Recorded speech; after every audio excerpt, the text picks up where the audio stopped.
اليومين دول منتشر ان شيبسي كرانشي اللي هو اللي بالصدق الحار دوت فيه لحم خنزير مقدد.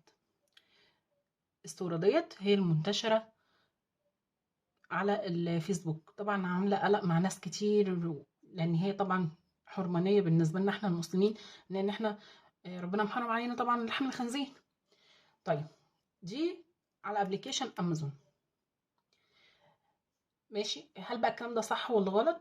يعني هحاول ان احنا نوصل مع بعض لحل ان شاء الله يبقى كويس. طبعا اكيد هم عمرهم ما هيعملوا كده، ان هم عارفين ان احنا مسلمين، الاغلبيه في مصر مسلمين، ده منتج مصري، او على حسب ما هو مكتوب ان هو مصري. في ناس منقسمه لا ان هو مقاطعه. طبعا احنا مش هنخش في الحته ديت، احنا هنخش دلوقتي اللي ايه، هل ده فعلا فيه لحم خنزير ولا لا. طيب ادي الكيس اهو، تمام، بس دوت ايه ابو 5 جنيه.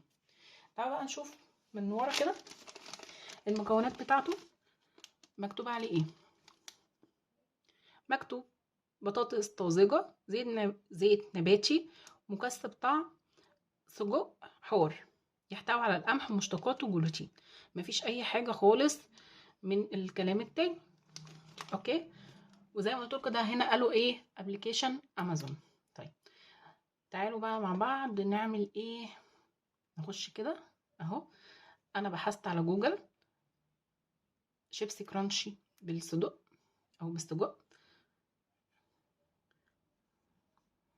بصوا مفيش اي حاجة من دي.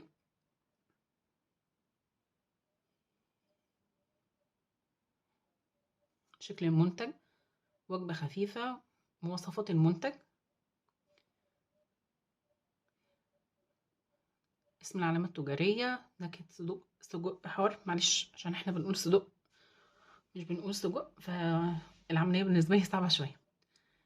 بصوا، بلد الصناعي مصر، شركة مصنعة شيبسي للصناعات الغذائية. مفيش أي حاجة من اللي هو مكتوب عليه شبه الصورة اللي أنا وريتها لكم اللي هي دي. مفيش، يعني أنا لما بدخل دخلت على كذا حاجة. طيب خلينا نكتب كرانشي بالصدق، بلاش شيبسي كرانشي بالصدق، برضو هيطلع نفس الكلام. أول حاجة أمازون، برضو نفس هي نفس الصورة.